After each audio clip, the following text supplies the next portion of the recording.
Oi, pessoal, tudo bem? Vamos A, B e C. Hoje eu postei no Escolariza, um site que foi criado para postagem de tarefas, para interação nesse período de quarentena, uma nova tarefa, situação de aprendizagem 3. E eu estou gravando essa videoaula para que vocês tenham melhor compreensão do conteúdo, para que vocês tenham maior interação com o conteúdo, para tentar esclarecer algumas dúvidas também. Eu peço que vocês compartilhem com todos o grupo e até mesmo com aqueles que não estão no grupo, para que essa videoaula e as tarefas possam chegar na maioria, se não na totalidade dos alunos. Certo? Vou compartilhar a tela nesse momento e eu vou explicando a matéria e apontando no texto as partes que são importantes nessa nossa explicação. Ok? Prestem bastante atenção, voltem o vídeo, revejam se necessário.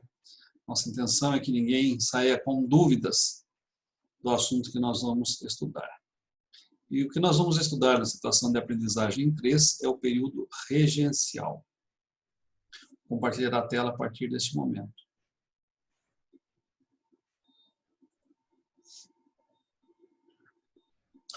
Pessoal, é o seguinte, nossa situação de aprendizagem é a situação de aprendizagem número 3, conforme vocês podem ver, e o nosso tema é o período regencial. O período regencial é um período que durou 9 anos, que vai do ano de 1831 até o ano de 1840. E como sempre, nós iniciamos a nossa aula com o ligando os pontos. Qual a relação daquilo que nós já vimos anteriormente com o assunto que nós vamos ver nesta aula? Bom, primeira pergunta, vocês estão lembrados do que nós vimos anteriormente? Quem da sala consegue citar de cor os assuntos que já foram trabalhados? É evidente que vocês não vão citar para mim, mas tente trazer à sua memória quais os assuntos que foram trabalhados. Não sei se estão se recordando, se estão trazendo à memória, mas eu vou recapitular aqui, para facilitar um pouquinho. Então, nós já vimos sobre os períodos históricos do Brasil, desde a sua posse, desde a sua conquista, até a sua independência. O primeiro período que nós vimos é o período histórico chamado período colonial. Daremos destaque aqui. O período colonial vai de 1500 até 1822. Ele começa com a posse ou colonização do Brasil e vai até a sua independência. Nós já vimos que nesse período nós éramos uma colônia de Portugal, que era a nossa metrópole. E que nós, nesta época, dependíamos politicamente e economicamente de Portugal. As nossas relações comerciais, por exemplo, com Portugal, eram relações de exclusividade. Nós éramos obrigados a comprar produtos manufaturados de Portugal e éramos obrigados a vender nossas matérias-primas tão somente para Portugal. Essa relação de exclusividade, ela é denominada de pacto colonial. Já vimos isso também. Então, nesse período, nós estávamos presos aos laços políticos e econômicos através do pacto colonial entre a nossa metrópole, que era Portugal. O segundo período que nós já vimos é o período do primeiro reinado. Foi um período curtíssimo, foi um período de 9 anos. Nesse período, esse período se inicia com a proclamação da independência do Brasil por Dom Pedro I, e ele termina com a abdicação de Dom Pedro I em 1831, em favor do seu filho, Pedro de Alcântara. Quais as características desse período? Relembrando, nesse período o Brasil lutou para consolidar a sua independência. Lembram-se o que é consolidar? Tornar sólido. O Brasil lutou, portanto, para tornar sólida a sua independência, porque haviam regiões brasileiras que não aceitavam a sua independência. Foi necessário que houvesse luta, conflito, para que estas regiões aceitassem a independência do Brasil. Depois de um ano, nossa independência estava consolidada, mas neste processo gastou-se muito dinheiro. Porque primeiro nós tivemos que pagar uma indenização muito alta a Portugal, para que ele reconhecesse a nossa independência. E por outro lado, tivemos que dar taxas diferenciadas na alfândega para outros países, a fim de que os produtos deles entrassem no Brasil a um preço bem baixo. Então, nossas taxas alfandegárias fizeram com que produtos importados entrassem aqui, e esses produtos inundassem o nosso mercado, e aqui viessem, inclusive, mercadorias que nós não tínhamos nenhuma necessidade. E, primeiramente, foi a Inglaterra que pleiteou, que demandou essas taxas alfandegárias diferenciadas. Mas depois uma série de outros países, motivados pelo que fez a Inglaterra, pediram a mesma coisa. E o Brasil, porque precisava da sua independência reconhecida externamente, foi concedendo esses descontos nas taxas alfandegárias. Eu me lembro que na aula nós falamos o porquê é importante para um país ser reconhecido internacionalmente como um país independente. Porque, como vocês sabem, um país não vive sozinho. Ele precisa estabelecer relações comerciais com outros países. E tão somente após o reconhecimento da independência que estas relações comerciais se estabelecem. Nesta aula, nós vamos estudar o terceiro período, até então, da história do Brasil, que é o período regencial. Observe que ele também dura 9 anos, de 1831 a 1840. Por que foi necessário o período regencial? Porque Dom Pedro I tinha apenas 5 anos quando seus pais foram embora. Ele não poderia assumir o reino ou assumir o trono brasileiro com apenas 5 anos. Era necessário pela lei que ele tivesse 18 anos. Ele foi deixado no Brasil neste período e regentes foram nomeados para que governasse o Brasil até que ele se tornasse maior de idade. E essas pessoas nomeadas eram chamadas de regentes. Então, por isso o período é chamado de período regencial. E nós tivemos aqui, não vamos estudar com detalhes cada uma delas, nós tivemos 4 regências. Regência trina, provisória, 1831, regência trina permanente, de 31 a 34, regência de Feijó, 35 a 37, e regência de Araújo Lima, 37 a 40. Muito bem, para entendermos o contexto do Brasil nesse período, especialmente do aspecto político, e esse é o nosso tema neste momento, nós vamos observar aqui nesta tabela quais os grupos políticos que existiam, quais os objetivos desses grupos políticos, que classes sociais estavam representadas e quais as figuras de destaque desses grupos políticos. Então, o primeiro grupo é o grupo dos restauradores. Como o próprio nome diz, esse grupo lutava pela restauração do regime absolutista e centralizador.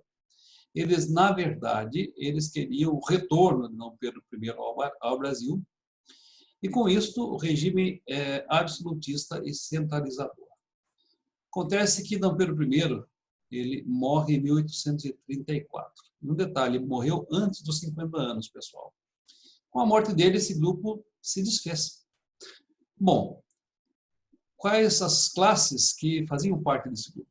Comerciantes portugueses, ligados ao antigo comércio colonial, militares conservadores de alta patente e altos funcionários públicos. E o principal personagem, José Bonifácio de Andrada e Silva.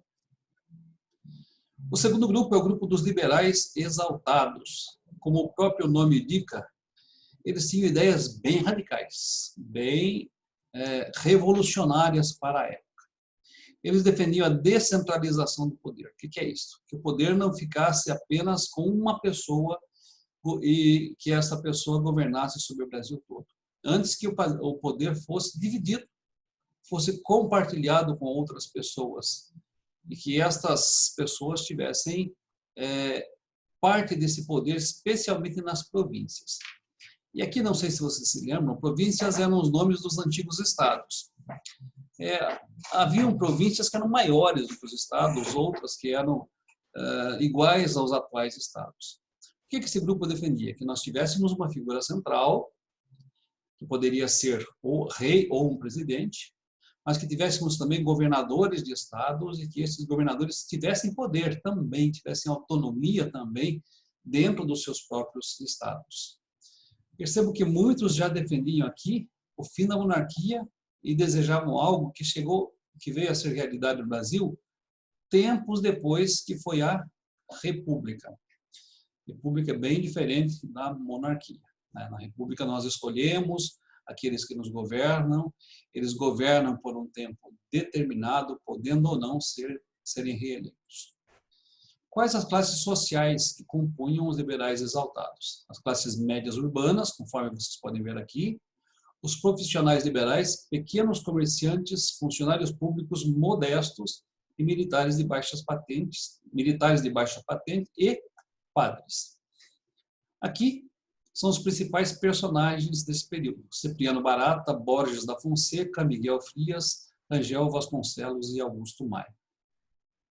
E um outro grupo político era dos moderados. O próprio nome indica, era um grupo que defendia o meio termo entre os restauradores e os liberais exaltados. Qual era a bandeira desse grupo? Eles defendiam o quê? Eles lutavam pela preservação da unidade territorial do Brasil. Então, o Brasil, na concepção desse grupo, deveria permanecer como um país unido, sem ser dividido. E o grande temor é que, ao dar poder aos governadores das províncias, as províncias acabassem pedindo a sua independência. Este grupo defendia também o respeito à Constituição. Então, o rei deveria reinar, sim, deveria ter poder, sim, mas deveria respeitar a Constituição. Entretanto, não queriam mexer em duas coisas muito sérias, que deveriam ser transformadas. Demoraram muito, afinal, para serem transformadas, que era a escravidão e a ordem social. Não apoiavam o absolutismo. Portanto, queriam, sim, a presença de um rei ou de um presidente, mas esses deveriam ter os seus poderes limitados pela Constituição, pelo Parlamento.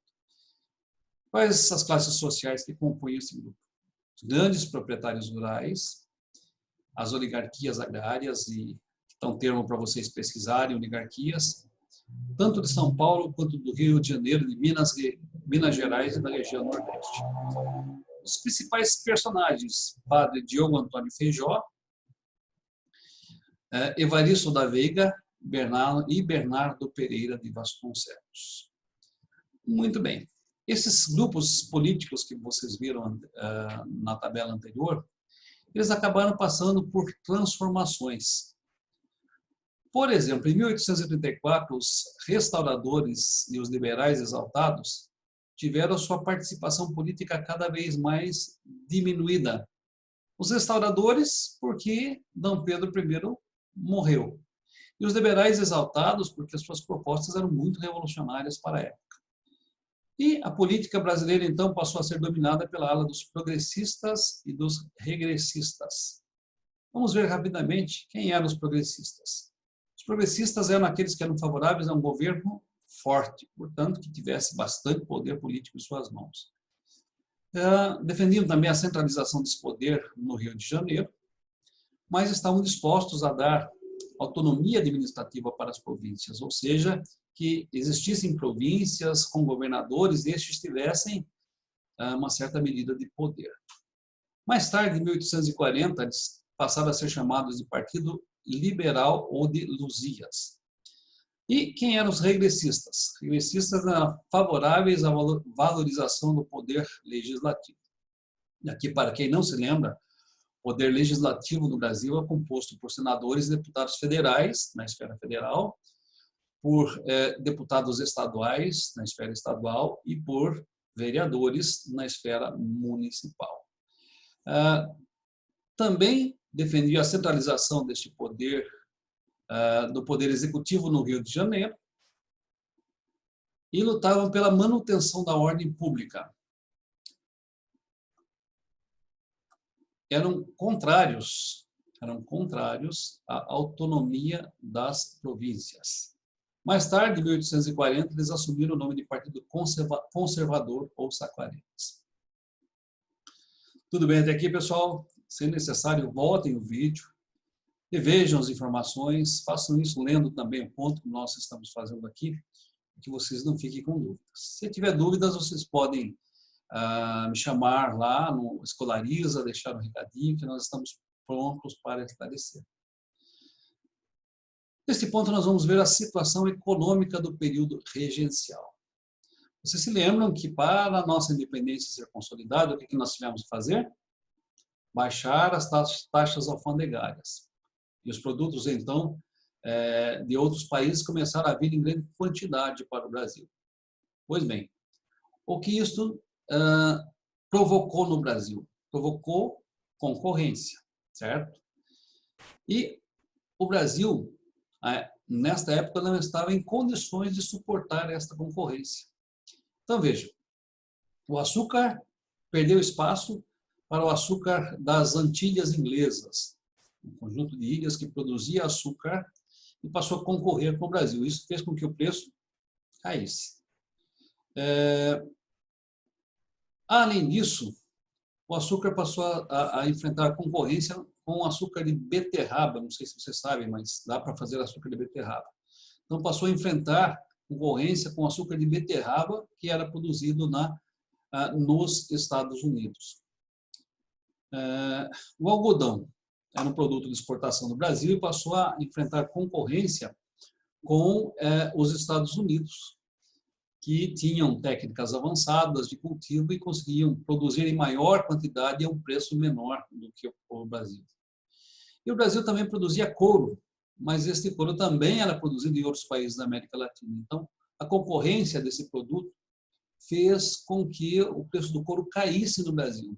Houve, inclusive, uma Revolução Farroupilha, que tinha como um dos motivos esta concorrência desleal com os países da América Latina. Muito bem. Um outro fator, o Brasil comprava mais do que produzia. E isso gerava um desequilíbrio na nossa balança comercial. Quem se lembra qual o nome técnico que isso recebe? Quando a balança comercial está em desequilíbrio negativo.